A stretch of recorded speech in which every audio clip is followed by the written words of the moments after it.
Hey folks, thanks for joining me today. In today's tutorial, we're using a mold number 3 from the Happy Dotting Company for the art stone. And I have put a base coat of white, and now I am just doing a quick background. And what I did was I mixed in some purple with some pearl white to give it a nice little sheen, and waited for it to dry, and I sketched on a jack-o'-lantern, as you can see now. So I used a General's charcoal pencil because it wipes off rather easily if you don't cover it all up with paint, which is totally okay. And I decided I would do kind of like a little jack-o'-lantern wearing a witch hat, and thought I would add um, a little spider there hanging off of his hat. So I started off with the pumpkin. I'm just doing the dark color first, and then I went over top with a lighter color while the dark color was still wet. I'm using one of the blending brushes that I found on Amazon. If you're interested to get your own, there is a link in the description below. So I'm just doing this so that I have the light at the top of the pumpkin or the jack-o'-lantern, and then it fades down into a darker color on the bottom. Now I've left little areas for where the mouth is, the eyes, and the nose, even though I do end up covering most of it up. It's just a good reference for me to know where those were when I drew it on, because I've now covered it all up with paint. So that's why I left those little spots there, just to remind me as to where I want to put the eyes and where I want to put the mouth and the nose. So now I'm just sort of blending in a little bit of lighter shade, going down on each side of the pumpkin, because those are the, I don't know what you call them, the divots or the veins or whatever, the bumps in the pumpkin. So that just helps me with the shading. So later when I outline it, it'll look really cool.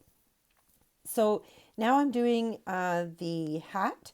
If you've seen my previous tutorial to this one, I had mixed some white and black together to make gray.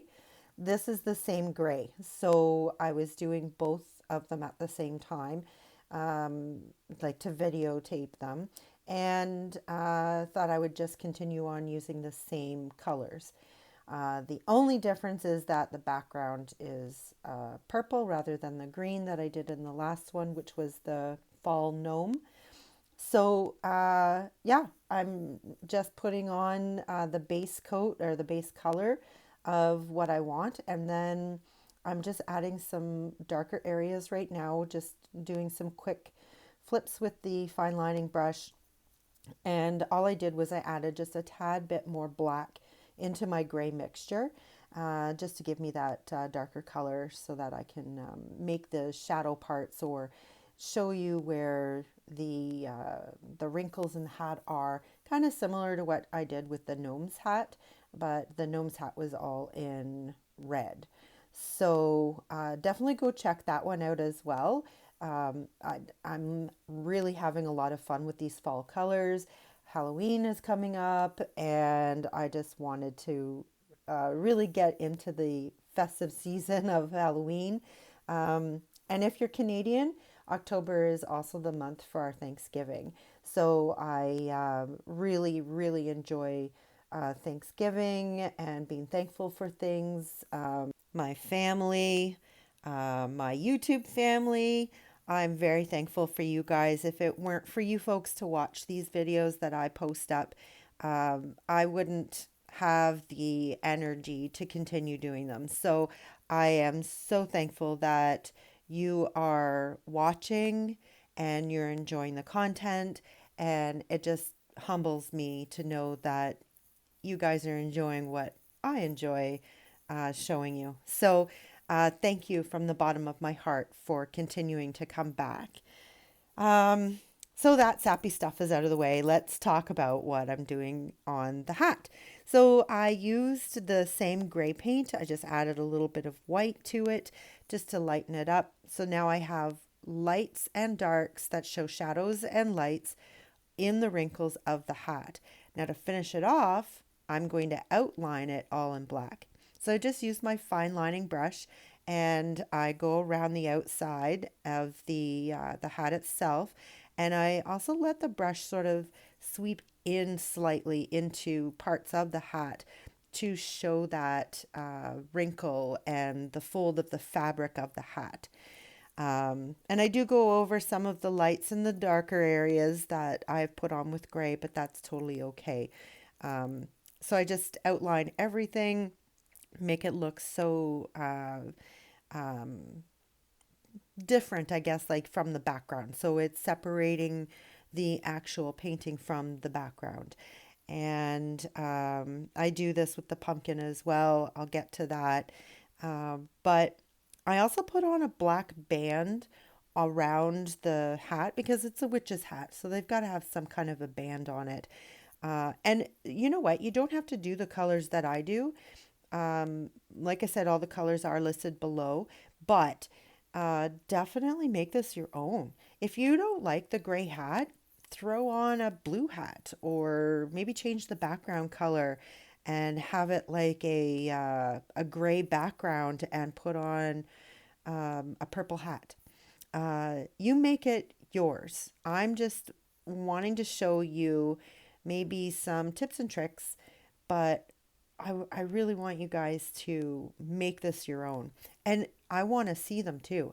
So you can go over to my Facebook page. There is a link in the description below. Go to my Facebook page and post your pictures of what you've created. I love to see what you guys have created from watching my videos. It's the best thank you you can give me. So I would love to see it. So head on over there, but wait to the end of the video before you go. So now what I'm doing is I've really fallen in love with this Dragonfly glaze stuff. It's like a color shift when it is moved around in the light, and it shifts from one color to the next, and there's actually three.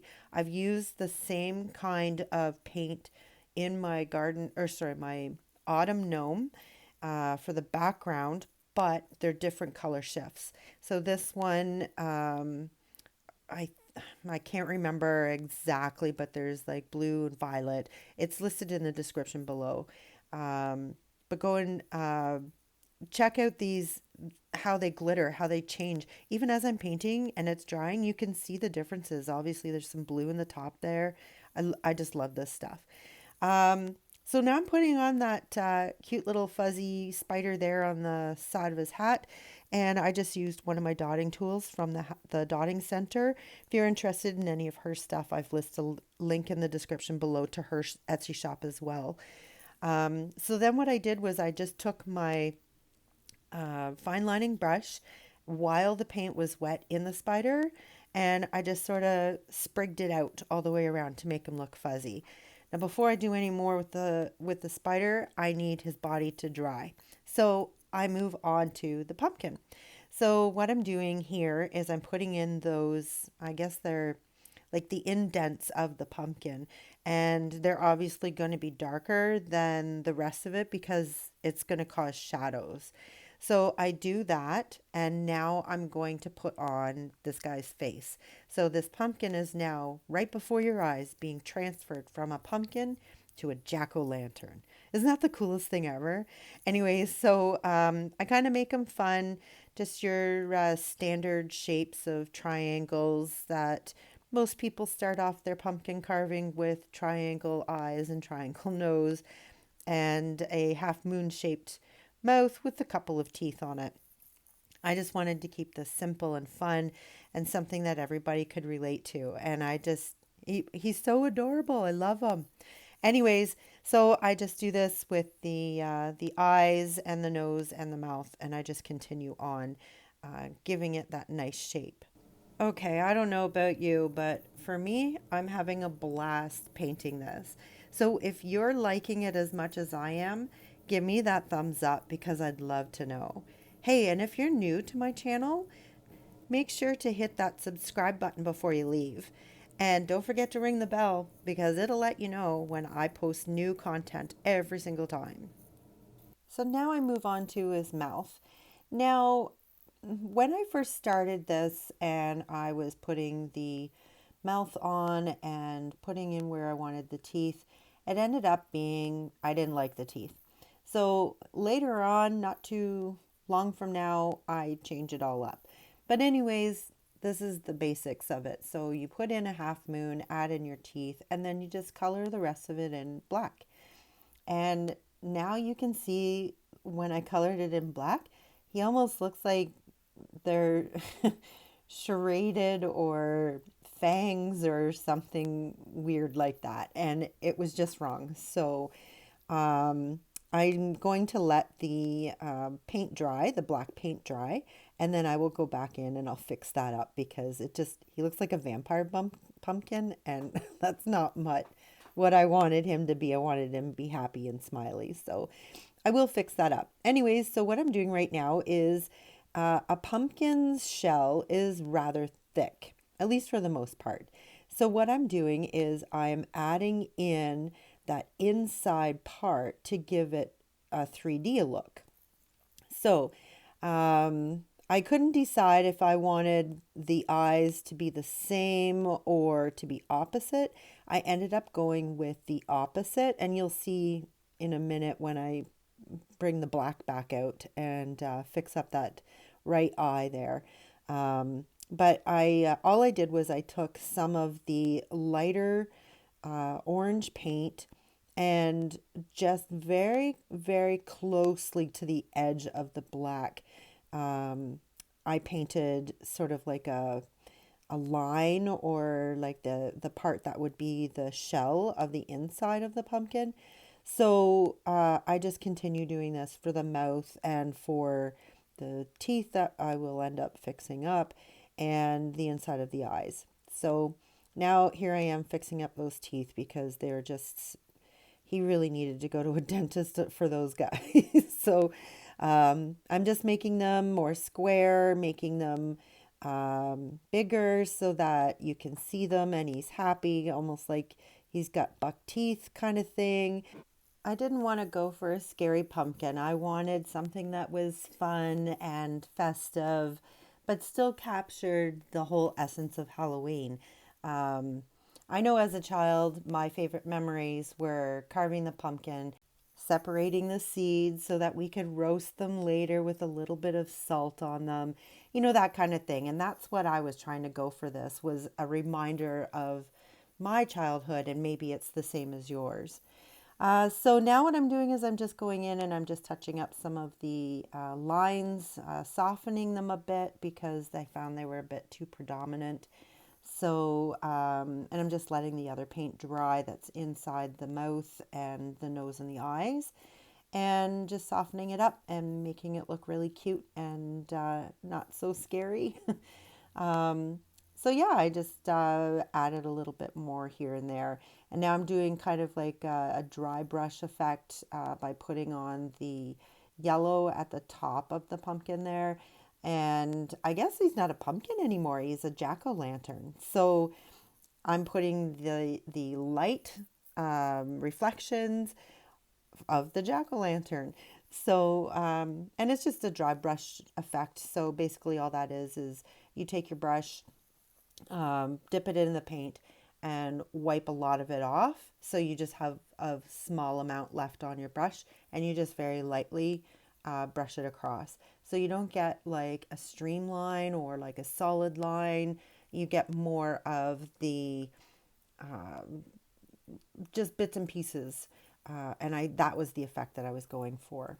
So here I am, I'm fixing up those eyes there, and I'm angling the cut marks or like the indents so that it really, really looks 3D once I get those angles in there.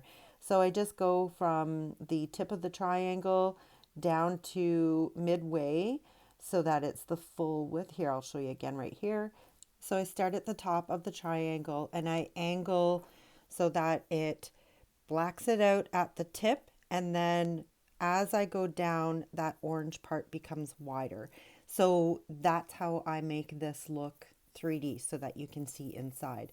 I do the same thing with the mouth, and I'm just angling it. And then as I get to the bottom, it's the full width of the brush stroke that I put on prior. So that's how you do it. So play around with it. Angles and different colors, different shades of the same color really make a difference in your painting. So play around with it and check it out. See what works for you. I learned this all on my own. So if I can do it, you can do it. And I have faith that you've got this. So make it your own. Do what you want to. But have fun with it. That's the most important part is you have to have fun when you're doing art. And that's what I do. I get a lot of fun out of it.